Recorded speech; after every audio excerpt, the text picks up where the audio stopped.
All right, can everybody hear me okay? Yes. All right, we're gonna open up this meeting. This is a public hearing for the Village of Hannah City Tax Increment Financing District. We'll open it by asking people to stand and say the pledge and a moment of silence, please. Pledge allegiance to the flag The United States of States of America. of the republic for which which it stands, one One nation, nation, under God, indivisible, liberty liberty, and justice for and all. for all. For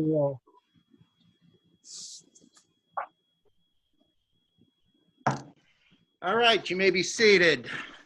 All right, the purpose of this meeting is to take any public comments in reference to the Village of Hannah City considering a tax increment financing district. So at this time, I'll turn it over to our TIF attorney, Mr. Nick Nelson, to just give us a short overview of the plan, and then we will open it up for any comments. Thank you. So this is like the mayor said, the public hearing for the Village of Hannah City TIF district that they're in the process of establishing. So back on July 21st, we had a public meeting just to generally inform the public of what the village intention was and kind of go through the TIF Act and what it entails and requires. So just kind of a brief refresher on what TIF districts are. So if there's an area within the municipality that qualifies as blighted, and that definition of blight is found in the TIF Act. And it's not just what you would think is your dictionary definition of blighted buildings, but it can also include if there's infrastructure issues in an area's underserved with water, sewer, stormwater runoff, that kind of thing. If there's been an inadequate village comprehensive plan that governs the development of it, and if assessment. If I may interrupt for a sec, can we please speak up? I'm having a hard time hearing you. All right, just a second, I'll fix that. Thank you.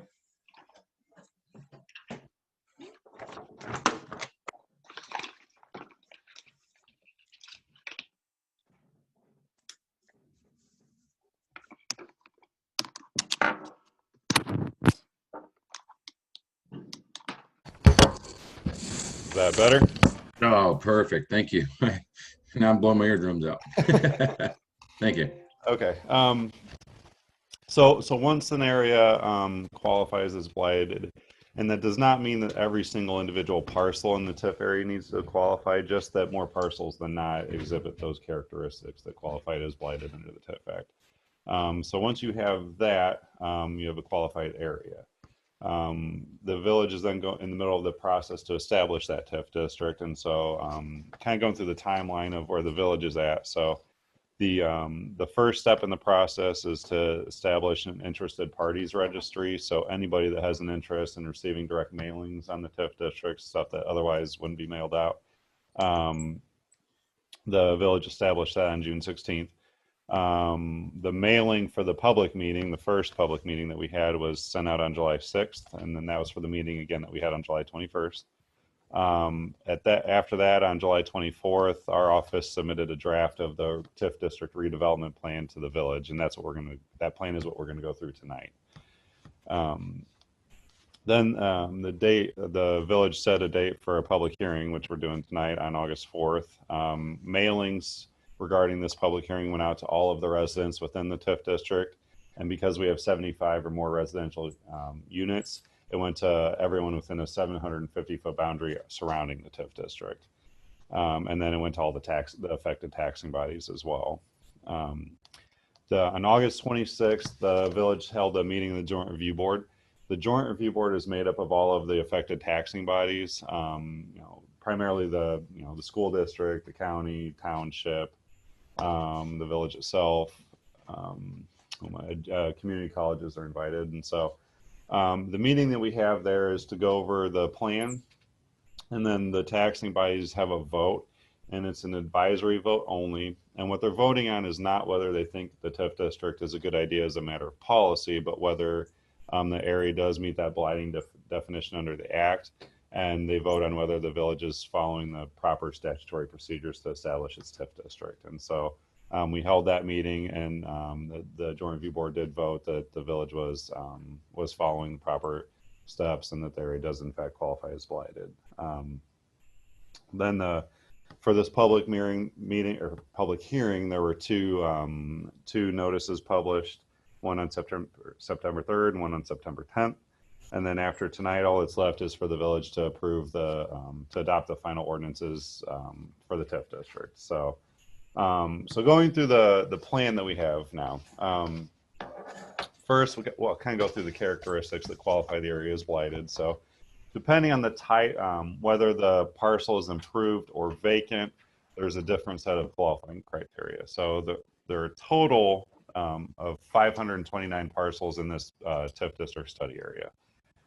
439 of those 529 parcels qualify as blighted under the TIF Act. So that's 83%. That's more than enough for this area to qualify.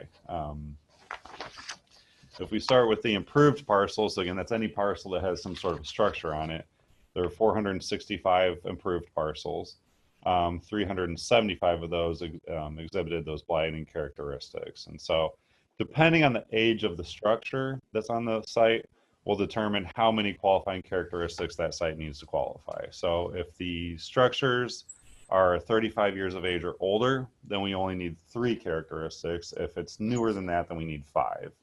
And so those characteristics are dilapidation of the buildings, obsolescence, deterioration, if there's code violations, any properties that have illegal uses, excess vacancies, a lack of sanitary facilities, inadequate utilities, overcrowding, deleterious uses, any EPA environmental issues. If the village lacked a comprehensive plan at the time the development that is there occurred, that would be one. And then if the assessed value of the properties either remained stagnant or declined in 3 out of the last 5 years, that's a qualifying factor. And so most of the structures in this area are older than 35 years of age, so we only needed 3 of those. The ones that were most prevalent were the deterioration of any structures, inadequate utilities, that namely be the stormwater runoff, and then the lack of a village comprehensive plan when that development occurred, and then that EAV characteristic was prevalent in, I believe, all of the parcels. So. So for the improved parcels, those definitely qualify as blighted under the Act.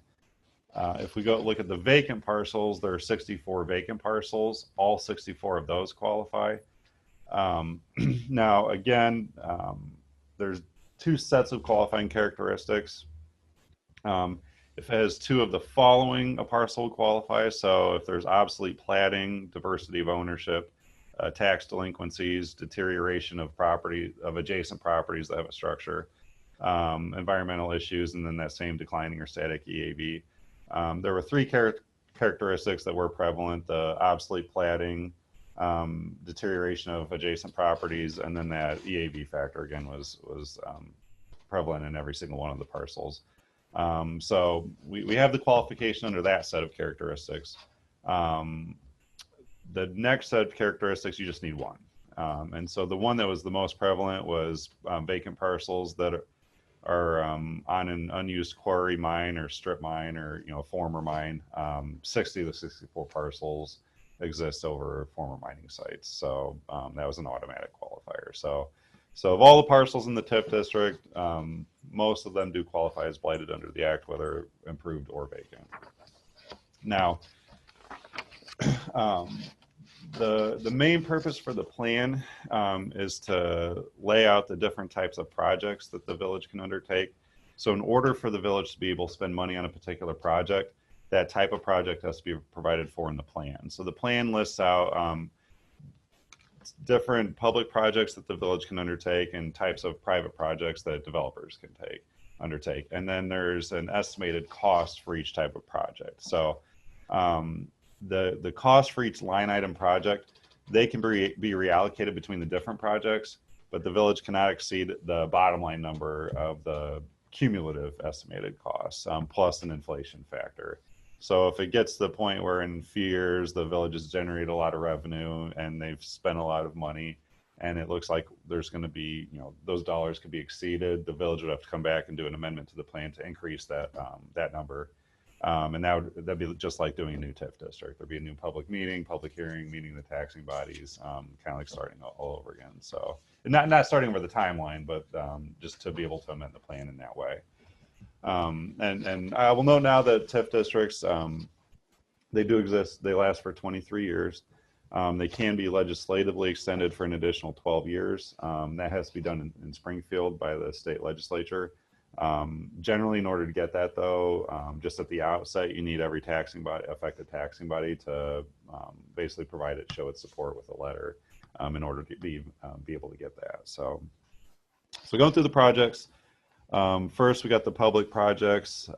Again, it's pretty much any infrastructure project that the village would undertake. So anything from street and road work, again, the stormwater runoff, sanitary sewers, water lines, or any capital project that the village could possibly undertake are all included in this plan. So all of the public project expenses added up. There's anticipated public project costs of $16.9 million.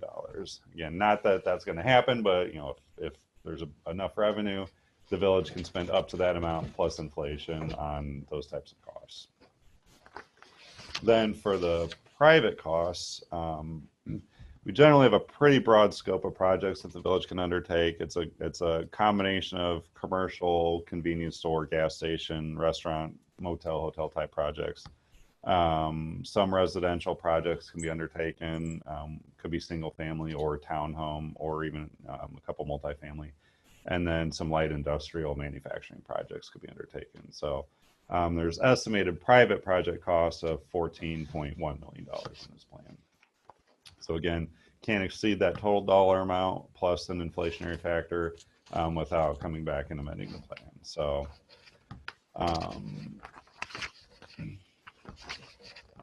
So really, that's all I got. So are there any questions on the plan in particular or TIF districts in general?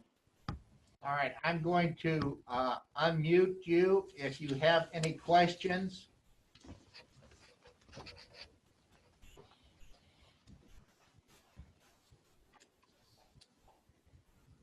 Yeah. Okay, go ahead. Who? All right. So I'm over on Jodan Court. Okay, give me a name, because I don't know who's talking. I'm sorry, this is Thomas. Okay, Tom Fuller, go ahead. Yep, Tom Fuller, over in Jodan Court. So now, would you guys be taking on, like, your storm runoff, all that is obviously your city. The property that is next to mine, which I'm the house on the corner. I think, Fred, you know which one I'm talking about? Right, Okay, you guys been mowing it. You guys have been doing all that stuff and somewhat keep with it as much as you can. Now, would that qualify for as a private, or would that qualify for you guys to tear that down and take that property, or that would basically, until a court makes a decision on what is going to happen with that property, if it is a situation where the village would be able to purchase that property and use it for some community use, then it would fall underneath the public project. If someone else purchases it and wants to use it for some commercial use, then it would fall underneath the private project, if I That's correct. would be correct on that. okay. So that's my issue with the whole thing. I mean, I'm in the TIF district. I don't think your subdivision's in a TIF district, Fred. Correct. I mean, I don't would like, I mean, it's been here as long as I've owned the house, and 6 years that it's this way, and I don't want a commercial building going next to my home. The taxes that are proceeded on this property are going to be up in October. there's a company out of Champaign that has already bought those taxes. Is it just going to be a revolving door here with this? Or is it going to be somebody going to come in and use this TIF money to put a subsidized housing or a commercial building or something that is going to butt up to my property and again, yet turn my property, decrease the value? Right. Well, and I could jump in here real quick. So the TIF Act specifically says that the TIF plan can't change the zoning. So I don't know how that parcel is zoned, but that can't happen without the village undertaking its normal zoning process. And if there's a variance process, the village would have to go through that. And so I presume there'd be some sort of notice and hearing and that kind of thing. But then I don't. Yeah, Mayor, if you want to speak specifically about it. Right. That property that you are currently talking about is in an R1 zoning. And so for it to change zoning, they would have to go through our Planning and Zoning Commission and get that to change. There would have to be hearings, and you would be notified of any changes that would be up before the Planning and Zoning Board. Okay. So that being that R1 zoning that's completely residential is what you're talking, that R1? Correct. Yes. Okay. So now with this TIF, would that change that zoning or Not a bit. No. not a bit? No. Okay. Because everybody on the block, we've kind of had our conversations and stuff, and Fred, everybody has contacted you on this block about this home. And that's our biggest thing. We and go back to the, if they want to put, if they do buy that property, they use the TIF money to do that property, private or public. Can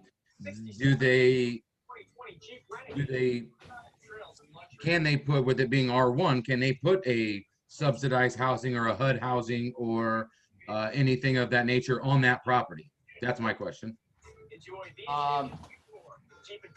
They could, if it's a single family residence, they could rent it to, if they meet all of the qualifications of the HUD requirements, it could do that. Yes. It'd be single family, not multi. But it would be a single family residential. So it would be a Sorry. single family, so they couldn't put a duplex or an No. apartment or anything. No. Can I add something too, Fred? Go ahead, Gwen. In order for the TIF, for them to get the TIF money that you're talking about, the village board has to vote and approve that under a redevelopment agreement. So it has to go through the board. Any TIF money that is used for any project like what you're talking about. So it would have to be approved by the board that's how they want to use the TIF money. Okay. So that's in turn, I mean, we all want the house out. I mean, we do. We all want the house out. It's infested with everything you could think of.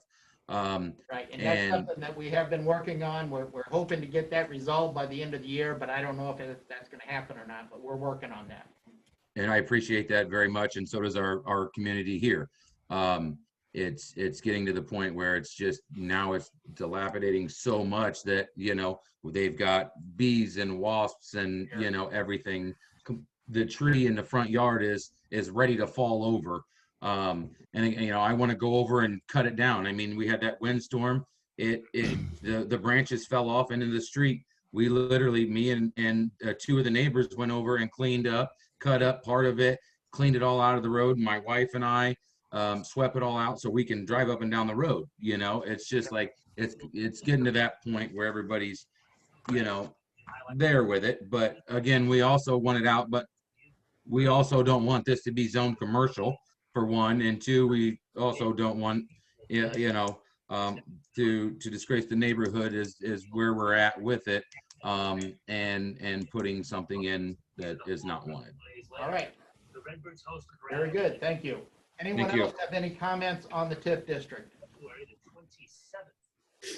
We have received a letter from the Logan Trevoli Fire Protection District that we will include in our file. Would you like to say anything concerning this, Dave? Sure. I just want to say that, well, thanks for receiving the letter. It went to the board members. We appreciate that. The fire district continues to be concerned about the loss of income if the proposed TIF district is created as it relates to our ability to provide fire and EMS services.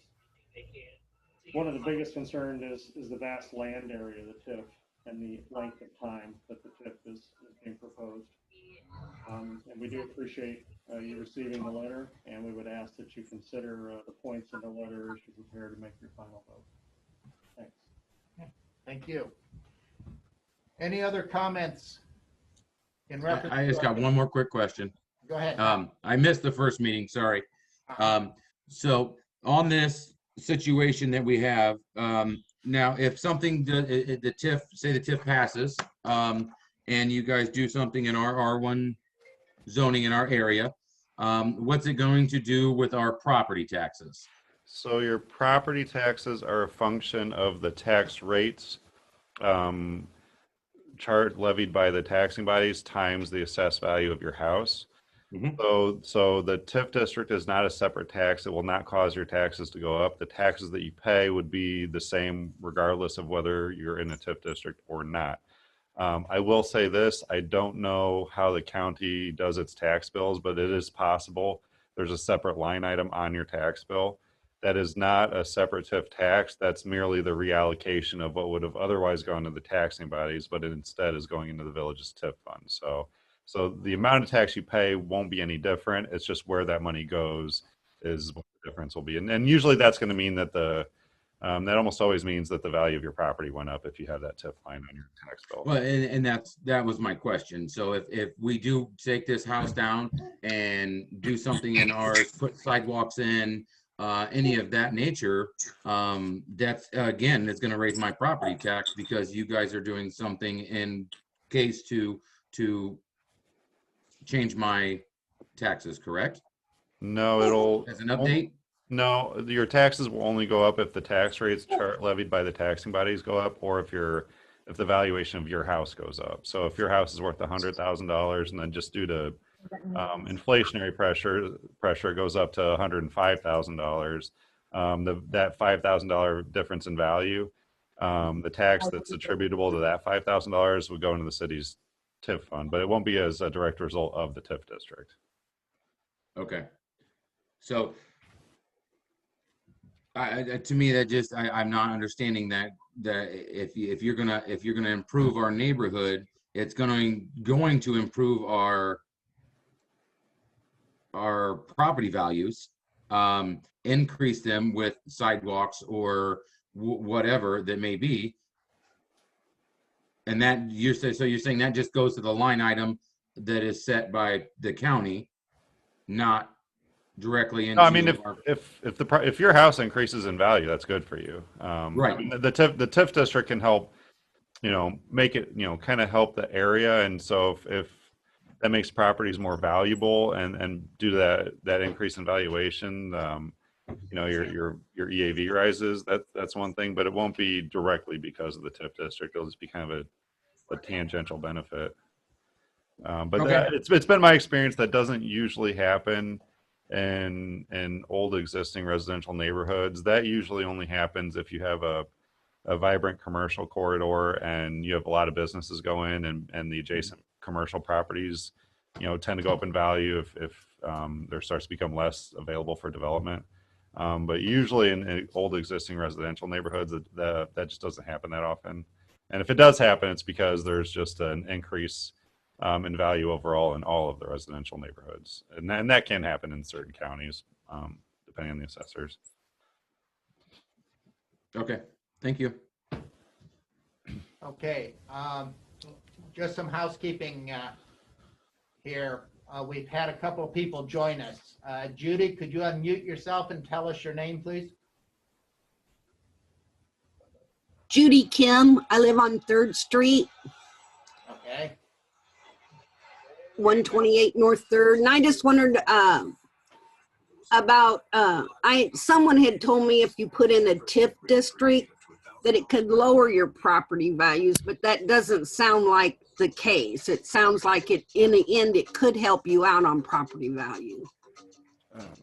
Yeah, like I said, residential properties, it usually doesn't move the needle either way, unless unless you happen to have a parcel that's like right next to a commercial area, and then sometimes that cause an increase, but generally it doesn't. I hope it doesn't cause a decrease, because that'd be bad for everybody.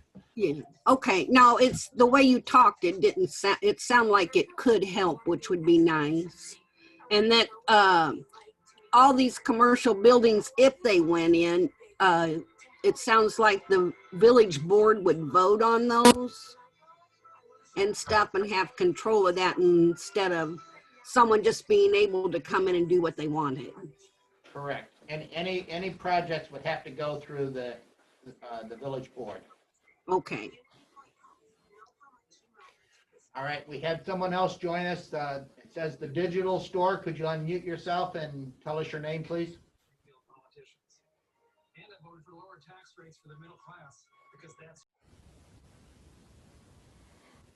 The digital store. Someone who just joined our Zoom. And they are no longer here. Okay. Dr. Chatterton. Go right ahead. Being the school district is the largest taxing body that would be impacted by this, I'd like to go on record by saying thank you so much for coming to the school early on when you were even considering it and thinking about it. So thank you for that. You've been very transparent, forthcoming, answering any questions, and like any taxing body, there's a certain level of apprehension because we know that the potential impact in this, but given the relationship we've had and the way you've conducted and gone about setting forth this TIF, we are in support, still with some apprehensions and such, but you have all the best intentions while still honoring us that are dependent on the tax dollars to provide the services that we do. So I just like to reiterate one last time that I'd really love to have that advisory council that I know that they have no authority over it, but it sure would make us feel a whole lot better if we got to see what the projects were going on and give comments to the council before they actually voted on it. But with that, thank you. We are in support of it. And I know we met before with the taxing districts, and we talked about that advisory council. That is something that we are in favor of also. So we will be trying to establish that also. And the other agreements that we discussed, we're moving forward with those also. All right, does anyone else have any questions or comments? Hearing none, seeing none. Anybody else here in the room have any comments? No, I hope that you guys are as successful as what Farmington has been. Dave? When do you expect the updated agreement that the fire department would be able to consider? I'll get that out to you either tomorrow or Thursday, but I will get that to you. I got your name changed, so I'll make sure that gets done quickly. And then Yeah, we should have that out before our vote. Our vote is scheduled for August 6th, so we should have those payments October 6th. Sorry. And as you stated earlier, not every taxing body would necessarily have to sign for that agreement to be enacted. That is correct. And the board, is it still the intentions of the board to consider that agreement? The 80%? Yes. Yes. Well, right, yes. Because of the excess? Yes. Right. Yes, that is the intention of the board. I double checked with our attorney again yesterday. I sent it to him right away and I reminded him, I said, hey, we have our hearing tomorrow night if there's any major concerns, or I'm gonna go with no news being good news. So All right. Hearing no further comments or questions, I have one. So it's, is this a board vote only?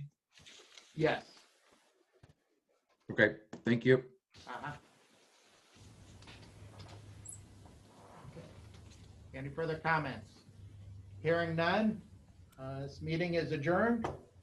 Like I said, the village board will be taking these comments into consideration and will be making a vote on October 6th at 7 p.m. If anyone would like to join us for our regularly scheduled board meeting. Thank you all for participating. What do you need tonight? Anything? Just copy the sign-in sheet and I think we're good. So you want? Thanks, Glenn. Hey, Fred, Thank you. Yeah, Tom. it's Thomas Fuller. Hey, is that October 6th? Yeah, Is that going to be a the- Zoom as well? Yes, to get signed, but. It will be, and it'll be on the website? Yes, same Okay. thing. Maybe just both. All right, thank you. Put it at the bottom and just. Yeah, that'd be good. Thank you.